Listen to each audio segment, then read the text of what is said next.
On a warm June morning in 1914, a 19-year-old man stood on a street corner in Sarajevo, waiting. He wasn't a soldier, wasn't a general, wasn't anyone of particular importance.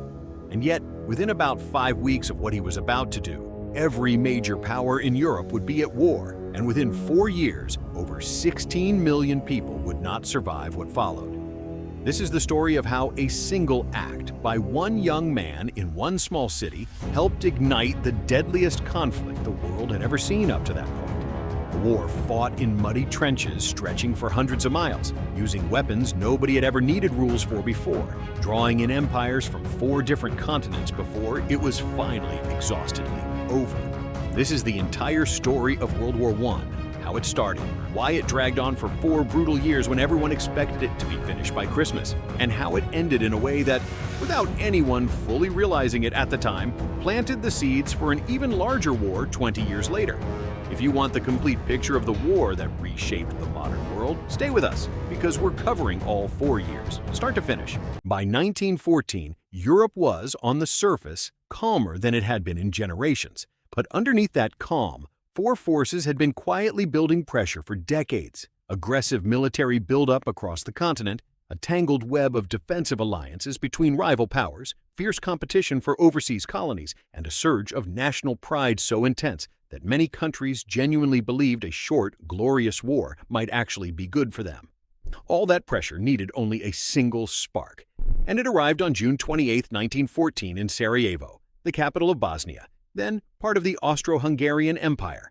Archduke Franz Ferdinand, heir to the Austro-Hungarian throne, was visiting the city with his wife Sophie when a young Bosnian Serb nationalist named Gavrilo Princip shot them both at close range. Neither survived the attack.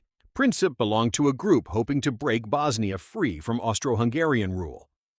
Austria-Hungary, furious and looking for justification to crush Serbian nationalism once and for all, blamed the Serbian government directly. What should have remained a regional crisis between 2 countries instead triggered something much larger because of the very alliance system that was supposed to keep the peace. Here's where the alliance system turned a single incident into a continental catastrophe. Austria-Hungary wouldn't move against Serbia without backing from its powerful ally, Germany.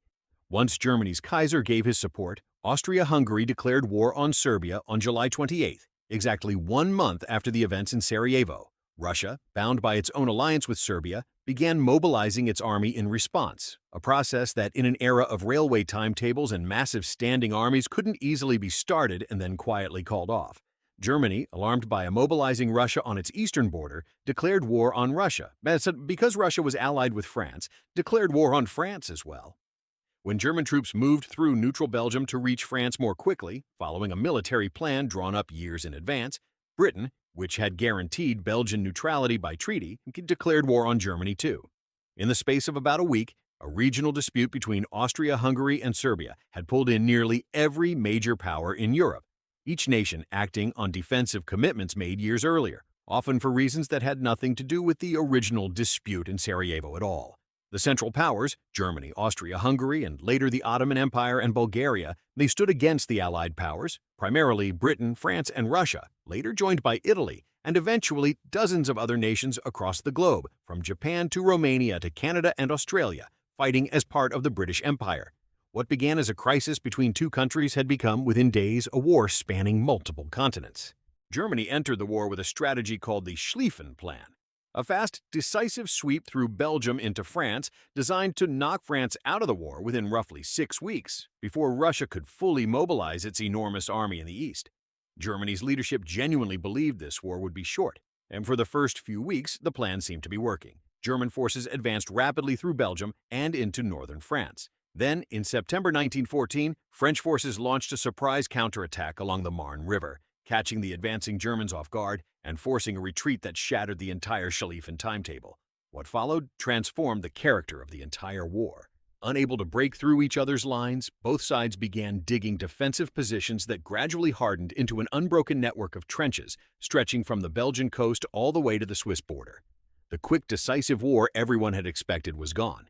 In its place was something nobody had planned for, a stalemate that would grind on, largely unmoved for the next 3.5 years. Trench warfare turned the Western Front into a landscape unlike anything soldiers had trained for.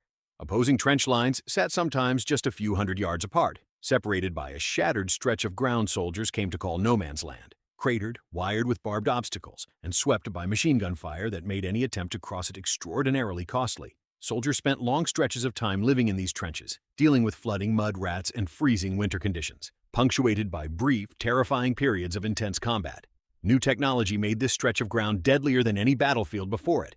The machine gun could cut down advancing waves of soldiers in seconds, a single weapon capable of doing the work that once took an entire company of riflemen. Poison gas, first chlorine, later the far more devastating mustard gas, drifted across the lines in choking clouds, forcing soldiers to carry gas masks at all times and to react within seconds if a gas alarm sounded. Massive artillery bombardments could last for days before an attack even began, transforming entire landscapes into cratered wastelands stripped of every tree and building that had once stood there.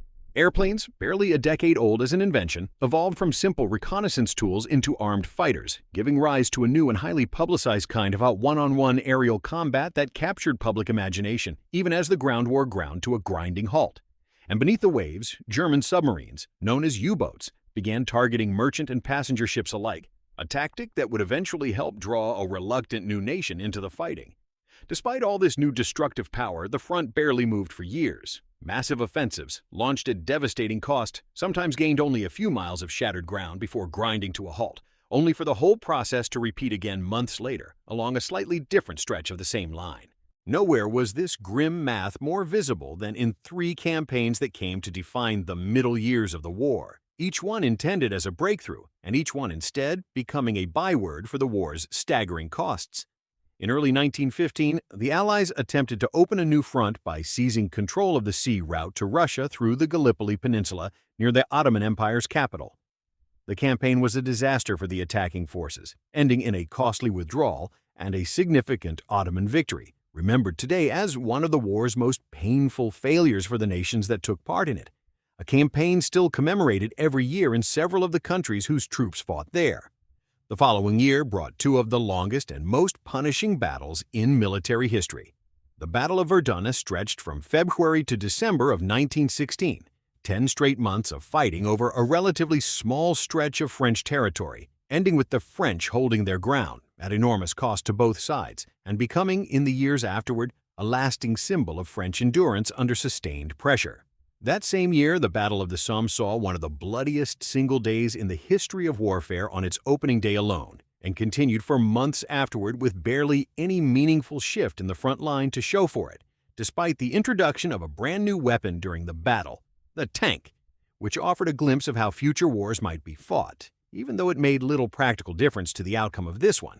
By the end of 1916, it was becoming clear to commanders on every side that this war would not be won through a single decisive breakthrough. It would be won, if it was won at all, through simple exhaustion, whichever side could keep fighting the longest. For nearly 3 years, the United States stayed formally neutral, though American sympathies and trade increasingly favored the Allied side, and American banks and manufacturers had extended enormous loans and shipped enormous quantities of supplies to Britain and France long before a single American soldier crossed the Atlantic. 2 events in particular pushed the country toward joining the fight directly.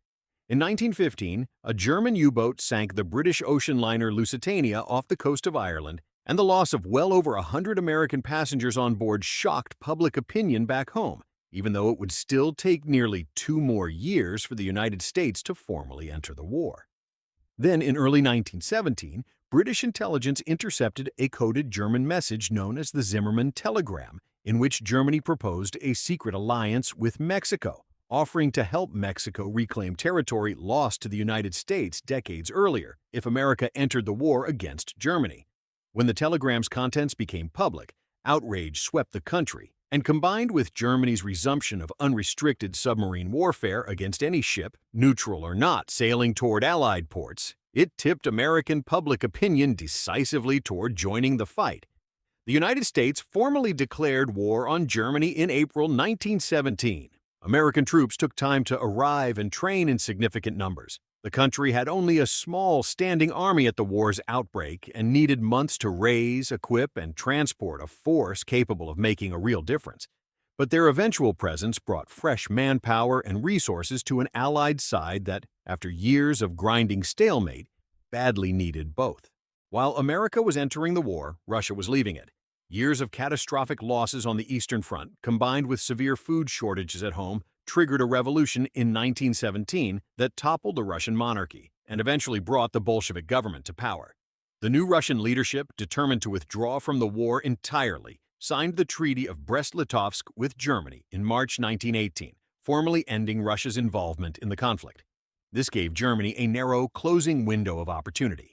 With Russia out of the war, German commanders shifted large numbers of troops from the now quiet Eastern Front to the Western Front, launching a massive offensive in the spring of 1918 aimed at achieving the decisive breakthrough that had eluded both sides for nearly 4 years, and aimed at doing it before the full weight of American forces could arrive. The German Spring Offensive achieved real early gains, pushing further than either side had managed in years. But it also stretched German forces thin, exhausted, and increasingly short on supplies. By the summer, the Allies, now reinforced by growing numbers of fresh American troops, began a series of counteroffensives that steadily pushed German forces back across the very ground they had just captured. Through the final months of 1918, a series of Allied offensives, including a sustained campaign through the Meuse-Argonne region that lasted from late September into November, steadily broke German resistance along the Western Front. At the same time, Germany's allies were collapsing one after another, worn down by their own exhaustion and internal unrest. By early November, German military leadership recognized that continuing the fight was no longer sustainable. On the 11th of November 1918 at 11 o'clock in the morning, an armistice between Germany and the Allied powers officially took effect, silencing the guns along the Western Front after more than 4 years of continuous fighting. The formal peace treaty came later, signed at the Palace of Versailles in June 1919, almost exactly 5 years after the assassination that had started everything. The Treaty of Versailles held Germany responsible for the war and imposed severe financial reparations, territorial losses, and strict military limits, terms that many historians now view as having created exactly the kind of resentment and instability that would help fuel an even larger global conflict roughly 2 decades later. By the time the guns finally fell silent, the war had reshaped the map of the world. Empires that had stood for centuries, Austro-Hungarian, Ottoman, Russian, and German, collapsed or were fundamentally transformed. New nations emerged from their wreckage, and a generation of young men across dozens of countries had spent years of their lives in trenches fighting over ground that, in many cases, barely changed hands at all. What's easy to lose in the scale of it? 16 million lives lost, 4 years of fighting, a war spanning multiple continents, is how it all began. Not with a grand strategic plan, but with one 19-year-old on a street corner, one moment of opportunity, and an alliance system so tightly wound that a single spark was all it ever needed. It's also easy to forget, looking back from a century of distance, that almost nobody involved in the summer of 1914 expected any of this. Generals on every side genuinely believed their soldiers would be home by winter. Politicians who signed declarations of war were, in many cases, responding to obligations made years earlier by predecessors who never imagined those treaties would actually be triggered. The war that followed wasn't planned by any single person or nation. It emerged from a system of alliances, military timetables, and national pride that, once set in motion, proved almost impossible for anyone to stop. If this kind of deep dive into history is what you're here for, make sure you're subscribed, and let us know in the comments which part of World War I's story you'd want covered in more depth next.